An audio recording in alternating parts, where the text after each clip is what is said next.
pergi minta kerja, macam-macam dia orang minta. Dia punya sijil dan sebagainya. Dan itulah inilah. Kita nak itulah, kita nak inilah, bagainya. Tapi warga asing yang datang sini tak pernah pun nak disoal siasat dulu. Nak ditapis.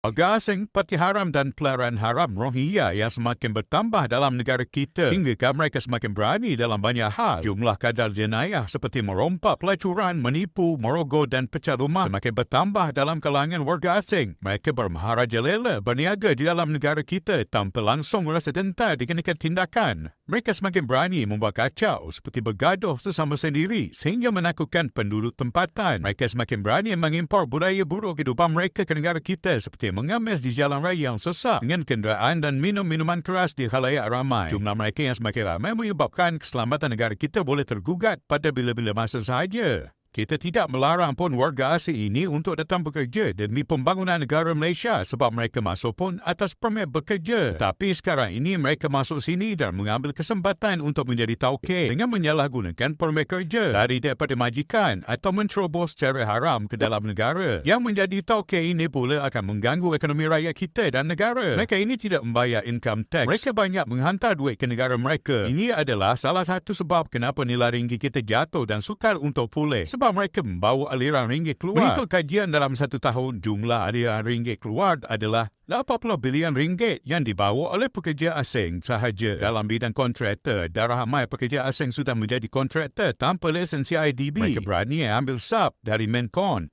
yang mendapat tender kerajaan. Jadi mereka mengganggu punca pendapatan kontraktor kecil tempatan yang mempunyai lesen CIDB. Sepatutnya pihak klien atau kerajaan memantau Mencon dan mengenakan syarat kepada Mencon supaya memberi sub kepada kontraktor kecil tempatan. Sekiranya Mencon gagal, pihak klien atau kerajaan boleh memberi notis pemberhentian kerja. Ada juga kerja kecil-kecilan yang melibatkan pembaikan rumah orang awam. Warga asing ini telah monopoli. Jadi tiada ruang untuk kontraktor tempatan untuk mendapatkan kerja. Sepatutnya pihak PBT dan CIDB memantau kerja ubah suai rumah ini. Tuan rumah mesti melantik kontraktor tempatan yang mempunyai lesen. Pihak PBT dan CIDB boleh memberi notis pemberhentian kerja kepada tuan rumah sekiranya gagal. Dalam bidang restoran, makanan, pihak PBT perlu memantau kedai-kedai makan. Sekiranya mereka gagal, PBT boleh membatalkan lesen kedai makan tersebut. Contohnya kedai makan Tom Yum. Mereka juga tidak membayar income tax. Selama ini mereka telah mengaut keuntungan di sini dan telah membawa ke negara mereka. Ramai di kalangan mereka telah menjadi kaya raya. Sepatutnya semua agensi mesti memainkan peranan masing-masing untuk mengambil tindakan. Apa pendapat korang semua? Assalamualaikum warahmatullahi wabarakatuh. Salam Malaysia Madani. Dengar sini baik-baik saya nak bercakap sikit. Kepada warga negara asing yang mana yang duduk di Malaysia ni, kan, tolonglah hormati undang-undang dan respect sikit kepada orang-orang tempatan. Kita diam, kita tak banyak bercakap. Kita bukan kata kita takut, bukan kita nak ni, kita sedang melihat kerosakan yang sedang berlaku. Dan kita mula start bersuara sedikit demi sedikit setiap hari. Dan kita pun harap pihak berkuasa ambil berat tentang perkara-perkara ni. Kan? Lambakan warga asing dalam negara kita ni menyebabkan budaya yang diorang bawa daripada luar tu secara tak langsung memberi perkara negatif kepada anak-anak kita yang berada di sekitar kawasan penduduk. Saya selalu dapat customer, iaitu kadang-kadang penduduk tempatan sendiri request Grab car, nak balik rumah tapi takut. Sebab takut adalah, saya tanya dia kenapa takut. Dia cakap kawasan rumah dia banyak warga negara Nepal, Myanmar. Hari-hari minum, mabuk sampai dia orang tak berani nak balik jalan kaki ke rumah. Padahal rumah dia, kalau nak balik rumah jalan kaki pun sampai. Tapi dia terpaksa request Grab car dan menunggu sehingga 15 minit di tempat lokasi untuk balik rumah. Sampai nak turun kereta pun minta saya temankan dulu sehingga dia naik tangga.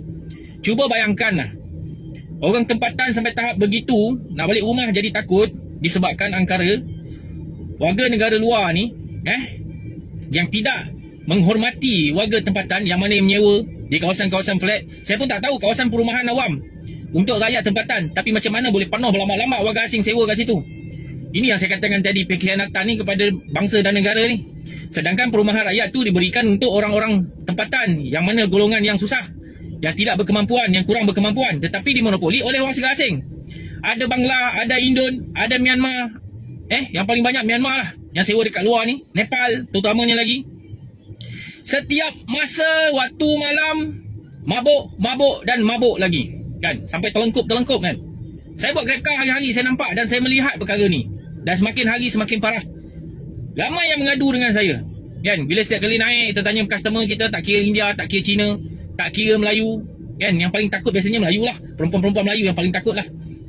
Dia selalu cakap kata dia tak berani nak balik rumah disebabkan ada warga negara luar mabuk lepak-lepak kat kawasan bawah tu, kan. Bila dia lalu, orang pandang dia semacam dia macam nak buat sesuatu. Jadi perasaan takut tu muncul dalam diri masyarakat tempatan sekarang. Jadi saya haraplah tolong pantau sehabis, kan. Ambil tindakan seberat-beratnya ataupun pulangkan mereka balik kepada negara asal, terutamanya Myanmar dengan Nepal. Paling banyak mabuk, saya cakap terus-terang. Dan kita tak suka dengan budaya dia.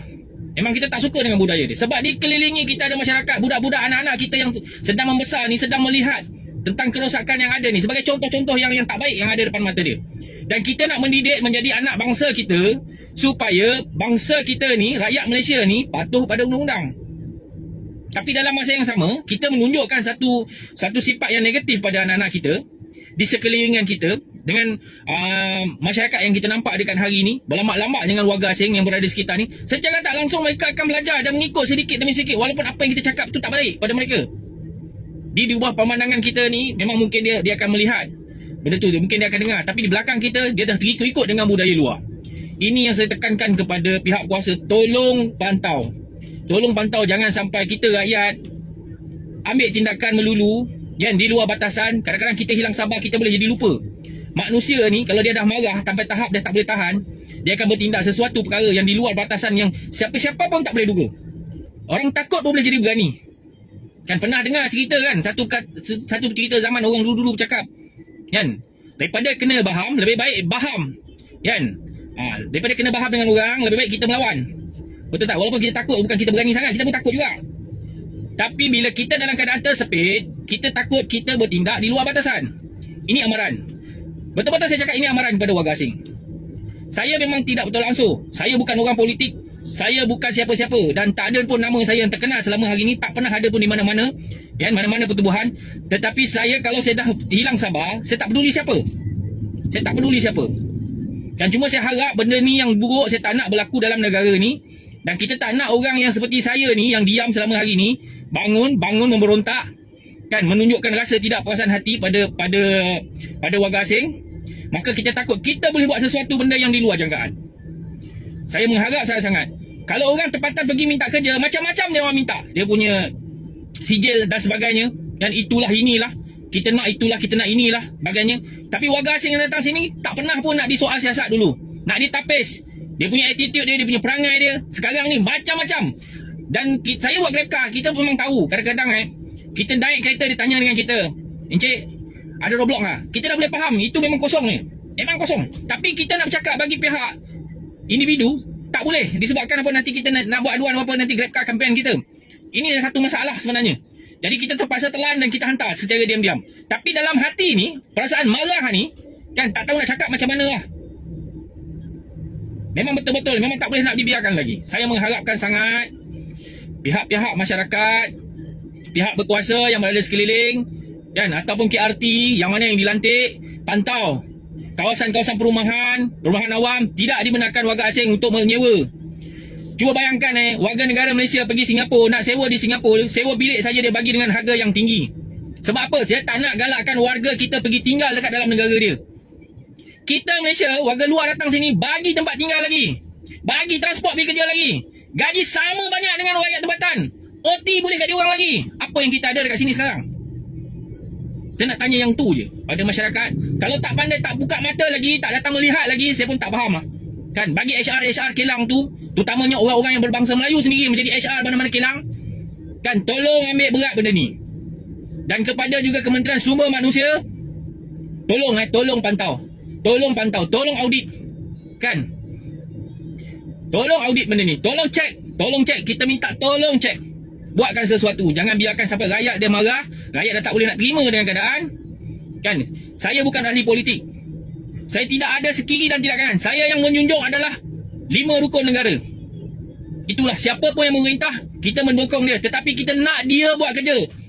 Bagi kerajaan, yang tak kira lah pemimpin peringkat tertinggi ke, yang berada dalam kerajaan sekian lama tu, ahli orang apa pegawai-pegawai kerajaan tu, tolonglah buka mata sikit. Jangan terlalu menekan kepada kita. Biarkan warga asing terus bermaharajalela dekat Malaysia ni. Sekian, terima kasih.